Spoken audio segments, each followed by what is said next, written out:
सुनिएगा गतियोत्सव। इसके अंतर्गत सुनिएगा श्री SVSS नारायण राजू से उनकी वार्ता 21वीं सदी के हिंदी उपन्यास और किसान जीवन। खेती केवल एक आर्थिक गतिविधि नहीं बल्कि एक जीवन शैली। हिंदी उपन्यास और किसान जीवन। भारतीय किसानी संस्कृति एक समृद्ध और विविधतापूर्ण परंपरा है जो देश के कृषि जीवन और समाज की संरचना को गहराई से प्रभावित करती है। यह संस्कृति सदियों पुरानी है और इसमें अनेक महत्वपूर्ण विशेषताएं भी हैं।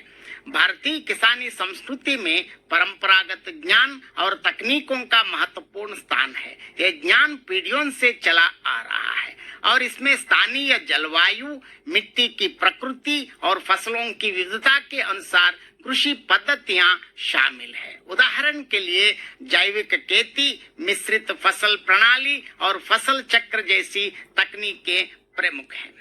भारतीय किसान विभिन्न प्रकार की फसलों की खेती करते हैं जो स्थानीय जलवायु और मिट्टी के अनुकूल होती हैं। किसानी संस्कृति में पारिवारिक और सामाजिक मूल्यों का महत्वपूर्ण है। यह संस्कृति सहिष्णुता, सामूहिकता और आपसी सहायता पर आधारित है। खेती केवल एक आर्थिक गतिविधि नहीं बल्कि एक जीवन शैली है जो सामाजिक और सांस्कृतिक ताने बाने को मजबूत करती है। भारतीय किसानी संस्कृति में प्राकृतिक संतुलन का विशेष ध्यान रखा जाता है। किसानों की यह कोशिश रहती है कि उनकी खेती से पर्यावरण को कम से कम नुकसान पहुंचे और प्राकृतिक संसाधनों का सदुपयोग। किसान भारतीय समाज की न केवल एक श्रमशील इकाई है बल्कि भारतीय समाज की सांस्कृतिक, आर्थिक और वैचारिक धारा का स्रोत भी है।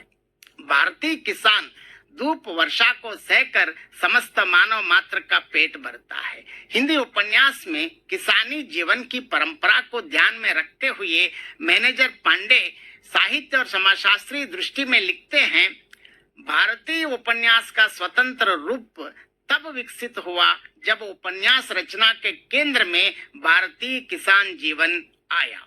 तभी वह यथार्थवाद विकसित हुआ जो राष्ट्रीय जागरण का अभिन्न अंग था।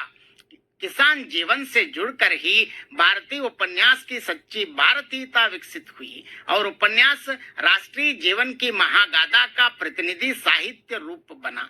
यह कोई आश्चर्य की बात नहीं है।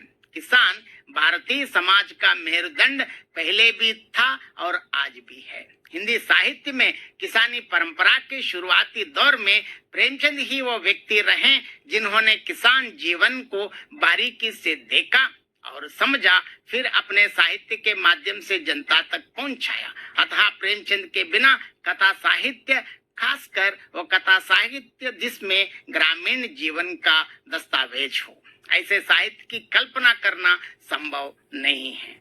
आज साहित्य भी कारपोरेट जगत से अछूता नहीं रहा। आधुनिक उपन्यासों में भी बहुराष्ट्रीय कंपनियों, पूंजीपतियों आदि के असली चरित्र को दिखाया गया है। फांस उपन्यास के लेखक कारपोरेट जगत की सच्चाई बताते हुए लिखता है, ये फिल्म वाले, ये धर्म वाले, ये कारपोरेट वाले, ये बिल्डर्स और दूसरे पैसे वाले सेठ देश की सारी लाभ देने वाली जमीन खरीद ही चुके हैं। आने वाले दिनों में खेती भी कारपोरेट घराने वाले करेंगे। किसान का नाम ही मिट जाएगा। ओले शायद हम बख्श दें, टिड्डियां हमें बख्श दें, मगर ये टिड्डियों से भी खतरनाक है। ये लोग कुछ भी नहीं छोड़।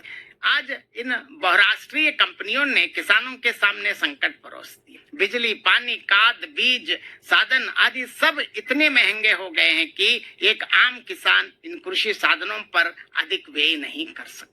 लेखक इशारा करता है कि भविष्य में खेती मल्टीनेशनल्स कंपनियां करेंगी और किसान और उसके बच्चे कंपनियों के खेतों में मजदूरी करेंगे। मल्टीनेशनल कंपनियां भविष्य में कितनी हानिकारक सिद्ध हो सकती हैं, इसका इशारा अकाल में उत्सव उपन्यास में मिलता है, जिसमें रमेश चौरसिया एडीएम राकेश पांडे से कहता है, मल्टीनेशनल्स कंपनियां सारे काम अपनी शर्तों पर करती, उनके लिए ना तो खाद की कमी होने वाली है, ना बीज की और ना बिजली की।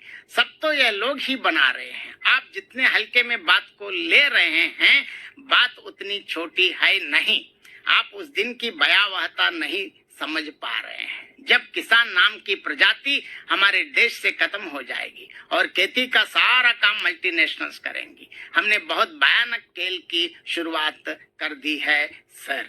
मल्टीनेशनल कंपनियां अपना पैर ग्रामीण इलाकों में पसार रही है। वो ग्रामीण क्षेत्रों में जाकर युवकों को कृषि योग्य जमीन बेचने के लिए गुमराह कर रहे हैं। नौकरी की लालच देकर किसान को उसकी जमीन से दूर कर देना इन कंपनियों का लक्ष्य है। ये कंपनियां जमीन को गिरफ्त में लेने के लिए युवाओं को सुविधाओं का लालच दे। सुनील चतुर्वेदी के काली छाट उपन्यास में यह दिखाया गया है कि किस प्रकार से कंपनियां युवाओं को भ्रमित कर रही हैं। कंपनी मैनेजर अंबानाथ लड़कों को भ्रमित करता है। वो कहता है कि खेती किसानी के काम में अब दम नहीं है। मेरे खुद के पास 10 एकड़ जमीन थी, तब फटीचर जैसा घूमता रहता था। अब देखो कैसे टाट हैं मेरे। ऐसे टाट तुम्हारे गांव में कोई के हैं। अपनी कलाई लड़कों के सामने लहराता है। यह घड़ी देखो, पूरे 8000 की है। टेबल पर रखा चश्मा हाथ में उठाकर दिखाता। यह चश्मा 3000 का है। कुर्सी के कड़े होकर तर्जनी उंगली से जूतों की तरफ इशारा करता है। जूते एडिडास कंपनी के हैं। दुनिया की 1 नंबर कंपनी है। कॉर्पोरेट जगत में खेती के मूल्यों में भारी बढ़ोतरी की है, जिसके चलते किसानों को लगने लगा है कि वो खेती बेचकर पैसे का अन्य जगह पर निवेश कर जीवन यापन कर सकता है। किसान कंपनियों को जमीन बेचकर उसी जमीन पर ठेके पर खेती करता है। ठेके पर कृषि में सारी की सारी जवाबदेही किसान की होती। किसान एक निश्चित समय में निश्चित मूल्य पर गुणवत्ता युक्त उत्पाद कंपनी को देगा। यदि इस उत्पाद में किसी कारणवश एक निश्चित गुणवत्ता ना आई तो कंपनी किसान से वो उत्पाद खरीदने के बाध्य नहीं होगी। इस स्थिति में सारा घाटा किसान को ही होगा। कंपनी इस घाटे की भरपाई के लिए जिम्मेदार नहीं होगी। कॉर्पोरेट खेती में किसान को सतर्क और जुझारू बने रहना पड़ता है। साथ ही इसे टेखा खेती में श्रम गौण तथा उत्पाद अथवा पूंजी विशेष होती। मध्यवर्गीय किसान के पास पूंजी का भंडार नहीं होता, बल्कि श्रम ही उसकी पूंजी होती है। ग्रामीण युवा शीघ्र ही चकाचौंध की तरफ आकर्षित हो जाते हैं। अंततः हम ये कह सकते हैं कि आज का किसान सफल किसान नहीं रहा। उसे अस्तित्वहीन करने में बहुराष्ट्रीय कंपनियों का बड़ा हाथ है। वर्तमान समय में मेहनत करने वाले वर्ग का अस्तित्व संकट में है। एक तरफ किसान से उसकी ही जमीन हथियाई जा रही है, दूसरी तरफ किसान को उसके ही खेत में मजदूर बनने पर विवश होना पड़ रहा है।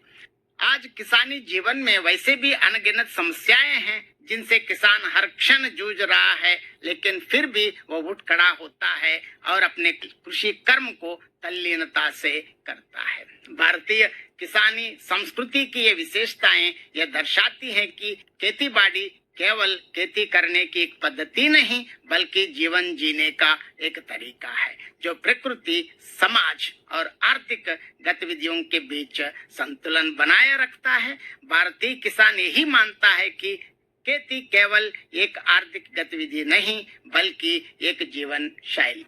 अभी आप सुन रहे थे गत्योत्सव। इसमें आप सुन रहे थे श्री SVSS नारायण राजू से उनकी वार्ता 21वीं सदी के हिंदी उपन्यास और किसान जीवन। और अब